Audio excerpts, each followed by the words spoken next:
उसने कहा जी कि वहां हर ठेले वाले के पास भी बार कोड है उसका अपना मौजूद है। कैशलेस सोसाइटी बन चुकी है। तो क्या जो हमारा कई हजार सालों का जो सफर था, एक साथ जो अखंड भारत में हम थे, सर उनकी जो 3.75 ट्रिलियन पे जो है इकोनॉमी पहुंच चुकी है भारत की। आरजू, उनकी इकोनॉमी अब नहीं रुक सकती। वो इकोनॉमी हमारी 30% जो है वो डिक्रीज हो गई एक्सपोर्ट, और उनकी एक्सपोर्ट बढ़ गई है 30%। क्या ये भी कोई समझ लें कि हिंदुओं की साजिश, यहूदियों की साजिश हो गई है, या ये हमारी अपनी? तो क्या उनके दिलों में जो पाकिस्तान के लिए जो मोहब्बत है, जो रिश्ते थे, क्या वाकई दम तोड़ चुके हैं? क्या वो वाकई पाकिस्तान को नहीं डिस्कस करते? कोई जाहिर है आप इसको इंडिया से कंपेयर करेंगे तो बिल्कुल एक डिफरेंट बात हो जाएगी। इंडिया में इस तरह की गुंजाइश ही नहीं है। मुसलसल ग्रोथ पे, अमेरिका की इकोनॉमी से ज्यादा ग्रोथ पे जा रही है भारत की इकोनॉमी। कि मुसलमान को जितने भी मुल्क है ना जहादी के नाम से जानते हैं, मुसलमान को जहादी के नाम से जानते हैं कि ये मुसलमान है, जहाद करेगा, ये हमला करेगा हम पे। क्योंकि इंडिया तो डेवलप कर रहा है भाई। के कह रहे हैं कि जी कोई बड़ी बात नहीं, करप्शन ही तो की है। और दूसरी तरफ सर उनकी जो 3.75 ट्रिलियन पे जो है इकोनॉमी पहुंच चुकी है भारत की। आरजू, उनकी इकोनॉमी अब नहीं रुक सकती। वो इकोनॉमी मैं कहता हूँ जिनका कबाड़ भी बिक रहा है अब उनका इंडिया का, वो इस तरह कि रशिया ने जो टैंक बेचे थे अब वापस खरीद रहा है उनसे, बर्मा से और इंडिया से। जो उन्होंने रशियन टैंक बेचे थे बहुत पुराने अरसे में, अब उनके पार्ट और दूसरी चीजें भारत से वापस लेकर, वो तो भी उनका कबाड़ में बिक रहा है। उनके तो पता नहीं गुड लक ऐसी है उनकी, वो तो तरक्कियों में, उनकी तरक्की तो रुके।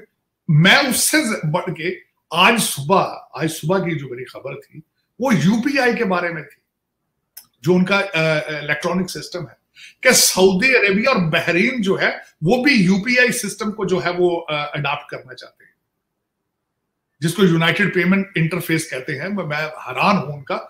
और मेरा एक दोस्त है यहाँ पे अमेरिकन, रिसेंटली जर्नलिस्ट, वो आज से 1 महीना पहले भारत गया और भारत से वापस आके उसने अपना एक आर्टिकल लिखा, उसने जर्नलिस्ट ने, आप सरप्राइज, उसने कहा जी कि वहां हर ठेले वाले के पास भी बार कोड है उसका अपना मौजूद है। कैशलेस सोसाइटी बन चुकी है और उसका गवर्नमेंट को फायदा ये है कि कोई ब्लैक मनी नहीं है, हर चीज जो है वो सामने होके आ रही है और टैक्स कलेक्शन उनकी बेहतर होगी और लोगों के लिए कन्वीनियंट है कि वो जहां जाते हैं वो बार कोड पे अपना एक दूसरे को पे कर रहे हैं। अब वो यूपीआई जो है वो एक तो उसमें ये मैं बताना चाहूंगा, इस वक्त यूरोप, अमेरिका सबको मिलाकर इलेक्ट्रॉनिक उनकी ट्रांजेक्शंस जो है उनको वो सरपास कर चुके हैं। यूपीआई ट्रांजेक्शन $1.5 ट्रिलियन ईयर उनकी ट्रांजेक्शंस हो रही। तो अब कौन उनको मैच कर पाएगा? एक ऐसा कंट्री जिनकी आप बात कर रहे हैं, जो दुख पे जिस पे बात पे होता है हमेशा, और मुझे कई लोग इस चीज को डिसएग्री करते हैं, लेकिन मैं इस चीज पे बिलीव करता हूं क्योंकि हम लोग एक ही, सोचें भी एक है, खाने भी एक है, कपड़े भी एक है, हर चीज है, डीएनए भी एक है, जो मर्जी आप कर लें। तो लेकिन देखें कि उनकी तरक्कियां, उनकी चीजें जो है वो रिमार्केबल, इसमें कोई शक नहीं है। यहाँ पे अमेरिका में उन्होंने जो नेटो प्लस को डिनाई कर दिया कि हम नहीं जाएंगे। उसके बाद मैंने आपको यूपीआई के बारे में बताया। इकोनॉमी उनकी, मैं उनके बारे में बिल्कुल डिटेल से पढ़ रहा था, रिसेशन प्रूफ है, रिसेशन का कोई बिल्कुल खदशा नहीं है। और मुसलसल ग्रोथ पे, अमेरिका की इकोनॉमी से ज्यादा ग्रोथ पे जा रही है भारत की इकोनॉमी। रिमार्केबल, मैं समझता हूँ इसमें कोई शक नहीं है, इसमें कोई शक नहीं है।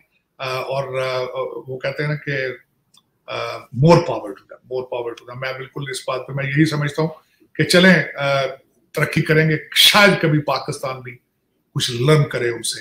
सर चौधरी परवेज इलाही कह रहे हैं कि मैं 10 दिन से जेल में बंद हूँ, बाहर जाऊंगा तो प्रेस कॉन्फ्रेंस करूंगा ना कि मैं पार्टी छोड़ रहा हूँ। उनका उंगलियां भी काफी खराब था। नहीं, मुझे मैंने बिल्कुल उनको सुना, उन्होंने कहा जी वो मेरे तो कमरे में एयर कंडीशन भी नहीं है, बिजली भी नहीं है और जेल का खाना दिया मुझे बस। तो और आपको क्या ख्याल है, वो आपको पीसी लाहौर से खाना मंगा कर दें? चौधरी साहब, जेल में तो जेल का खाना होता है ना।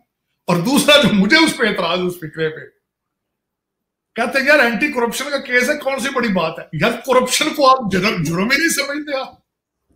आपने रूटीन वर्क, रूटीन। उन्होंने कहा भाई एंटी करप्शन का केस था, मुझ पे इतनी सख्ती क्यों कर रहे हो?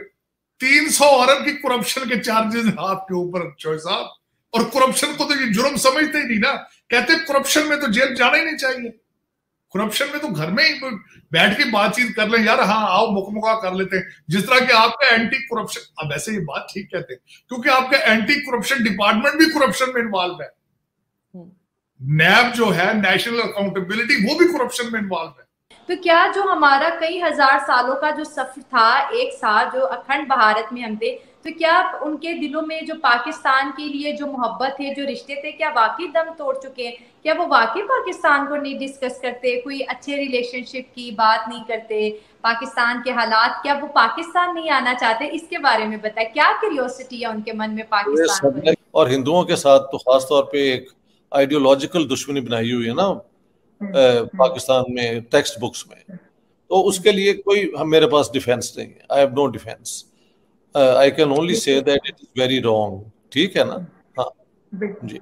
हम हिंदुस्तान कहते हैं दिल वालों का मुल्क है, हिंदुस्तानी बड़े दिल वाले, बड़े मोहब्बत, बड़े मेहमान नवाज होते हैं। तो मैं आपसे उनकी रवायात के बारे में पूछना चाहती हूँ। इंडिया की आज़ादी को 75 साल हो गए, हमारे अभी पाकिस्तान में जितनी भी रवायात है वहाँ से उनका कस्टम आज भी, हमारी शादियाँ स्पेशली इंडियन ट्रेडिशन के अकॉर्डिंग आज तक चल रही है। तो उनमें ये बहुत है कि जहाँ के, क्योंकि वो इस धरती के साथ रिश्ता बनाते हैं ना, हमारा अभी तक ये धरती के साथ रिश्ता वैसे नहीं बना, नहीं जुड़ पाया। क्या बात कर, ये फर्क है। वरना पंजाबी मेजॉरिटी होते, दुनिया को मुझे समझाते हुए शर्म आती है कि वी आर 55% और हमारे अपने स्टेट होते हुए हम पंजाबी नहीं बोल सकते किसी ऑफिशियल ओकेजन पे।